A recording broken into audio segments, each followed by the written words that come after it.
Assalamualaikum warahmatullahi wabarakatuh. Perkenalkan, nama saya Mutia Syawari. Saya dari kelas 1B, program studi pendidikan bahasa Arab, Fakultas Tarbiyah dan Ilmu Keguruan, dengan NIM 125020047. Saya membuat video ini untuk memenuhi tugas UTS dari mata kuliah Ulumul Hadis dengan judul materi saya bentuk-bentuk hadis. Kalian semua pasti tahu kan apa itu hadis? Hadis itu adalah segala bentuk perkataan, perbuatan, ketetapan yang disandarkan kepada Rasulullah SAW. Hadis, kita sangat penting mempelajari hadis karena hadis itu adalah rujukan kedua setelah Al-Quran dalam Islam.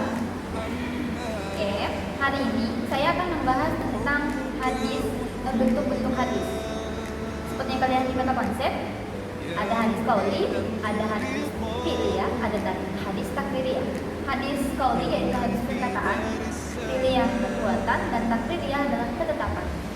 Baik, kita langsung saja ke pembahasan pertama, hadis qauli. Hadis qauli, yang dimaksud dengan hadis qauli adalah segala perkataan Nabi SAW yang berisi berbagai tuntutan dan petunjuk syarak, peristiwa-peristiwa dan kisah-kisah baik yang berkaitan dengan aspek akidah, syariat maupun akhlak. Hadis qauli itu adalah segala bentuk perkataan Rasulullah yang keluar dari mulutnya Rasulullah. Ketika sahabat bertanya, Rasulullah akan menjawab pertanyaan tersebut. Terus ada suatu kejadian atau peristiwa atau apa, maka Rasulullah akan mengatakan apakah itu diperbolehkan, perintahnya atau informasinya. Hadis qauli biasa berupa perintah. Contoh, perintah sholat. Dalam hadis kan ada tuh sholat, terus cara melaksanakan sholat. Terus puasa dari kapan hingga kapan. Kan ada hadis kan yang dari sebelum fajar sama menjelang maghrib. Terus tentang larangan, janganlah kau berzina. Kan ada hadis, kan ada ayat Quran tentang larangan berzina, jangan dekati zina. Ada hadis yang menjelaskan ayat tersebut. Terus informasi tentang informasi ya menjelang kiamat. Kan Rasulullah menjelaskan di dalam sebuah hadis tentang tanda-tanda kiamat, terus apa yang terjadi di kiamat, terus informasi tentang surga, neraka. Rasulullah menjelaskannya di dalam sebuah hadis. Terus doa. Ada hadis yang kayak itulah contoh hadis qauli.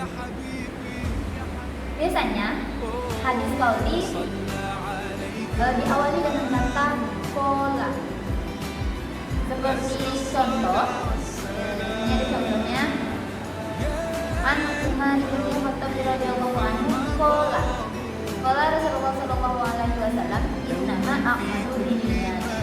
Yang artinya dari Umar bin Khattab radhiyallahu anhu berkata, Rasulullah sallallahu alaihi wasallam bersabda, "Sesungguhnya amalan itu dengan niatnya." Ketika kita membuat amalan, kita harus menggunakan niat. Rasulullah yang bilang seperti itu. Terus kita lanjut ke hadis fi'liyah.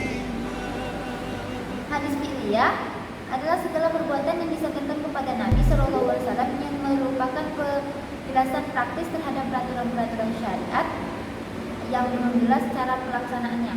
Contohnya sholat. Nah, kita kan pada dulu itu kan kita nggak tahu, umat-umat Rasulullah nggak tahu cara melaksanakan sholat kayak gimana. Apakah duduk, berdiri, kita tidak ada yang tahu. Maka Rasulullah mengatakan, ikutilah cara aku lakukannya. Nah, dari segi takbir, sedekap, terus ruku, sujud, antara dua sujud. Dengan sahabat melihat hal tersebut, melihat Rasulullah melakukannya, maka para sahabat dan umat tahu, oh ini cara mengerjakan sholat dan turun-menurun. Terus berlanjut sampai sekarang. Kalau Rasulullah tidak mempraktikkan itu, mungkin kita masih kebingungan bagaimana cara melakukan sholat. Nah, itulah untuk hadis fi'liyah. Contoh lain, wudhu, terus haji, terus contoh lagi sholat sunnah. Kan udah nggak ada dalam dengan adanya para sahabat yang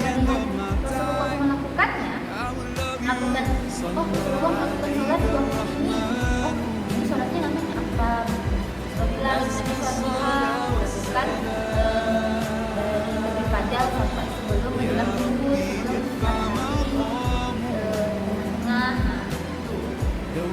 Terus biasanya hadis ini itu diawali dengan kata kana atau ain. Jadi seperti yang ada di contoh tadi, An Umar bin Khattab radhiyallahu anhu qala An Aisyah qala kana Rasulullah sallallahu alaihi wasallam qa'iman wa qala inna fa idza kataha qala iman raka'a qa'iman fa idza kataha salata qa'idaan qa'idaan. Dari Aisyah berkata, Rasulullah Shallallahu Alaihi Wasallam salat berdiri dan duduk ketika memulai salat dalam berdiri, maka rukuk dengan berdiri, dan ketika memulai salat dalam duduk, maka rukuk dengan duduk. Maksud hadis ini, jadi ketika Rasulullah memulai salat dengan berdiri, maka rukuknya juga berdiri dan juga berdiri. Ketika duduk, ketika Rasulullah salat duduk, maka duduk dan juga duduk. Jadi salat itu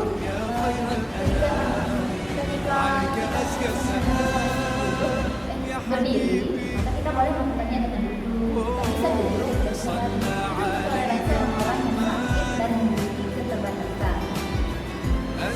Kalau kita mau Rasulullah tidak melakukan perbuatan tersebut atau melakukan tersebut, mungkin orang yang sakit akan selalu memaksakannya. Maka dengan adanya hadis ini, kita tahu bahwa kita boleh sholat dengan duduk sedang sakit atau perjalanan atau berketerbatasan.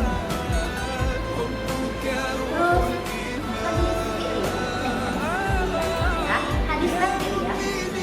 Hadis terakhir ya adalah hadis yang berupa ketetapan Nabi Sallallahu Alaihi Wasallam terhadap apa yang datang atau yang dikembangkan oleh para sahabatnya, dan Nabi Sallallahu Alaihi Wasallam membiarkan atau mendiamkan perbuatan tersebut tanpa membedakan penegasan apakah beliau membenarkan atau mempersalahkannya. Hadis takririah itu adalah hadis di mana Rasulullah tidak mengatakan itu diperbolehkan, tapi Rasulullah juga tidak bilang itu dilarang. Dan hadis ini tuh datang ketika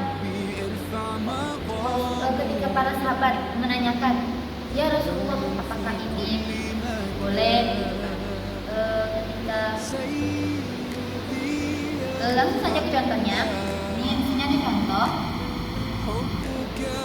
Anu Khalid bin Walidaini qala ati Rasulullah sallallahu alaihi wasallam balikun fataha walahu faqala laisa haraman maka lana walaisa min ta'amin qom.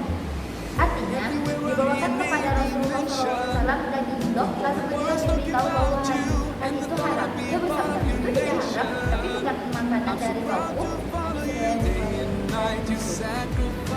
Hadis ini menjelaskan bahwa Rasulullah tidak melarang makanan itu tidak haram, karena daging itu kan adalah kadal yang hidup di padang pasir yang di zaman Rasulullah, khususnya di dalam ikan Arab. Kalau kalian pernah nonton film Oscar, nah itulah kadalnya. Yaitu bentuknya kayak biawak, tapi dia tidak begitu taring. Terus dia juga tidak begitu tajam. Intinya Rasulullah tidak melarang makanan itu, tapi itu bukan yang diperintah, maksudnya kayak sapi yang bukan kayak gitu.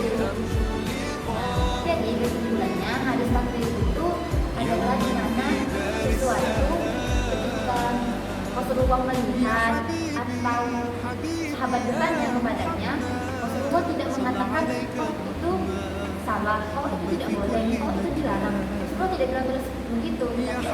Tapi Rasulullah juga tidak bilang oh itu boleh, ya nggak apa-apa. Oh Rasulullah tidak juga bilang begitu. Itu hanya sebuah pendapat dari Rasulullah. Sekian dari penjelasan saya. Semoga penjelasan ini kalian akan lebih memahami apa itu hadis qauli dan qauliyah. Jika ada yang salah dan nasihat saya, mudah-mudahan dari salah. Ya, dia sharing. Sekian, terima kasih. Assalamualaikum warahmatullahi wabarakatuh.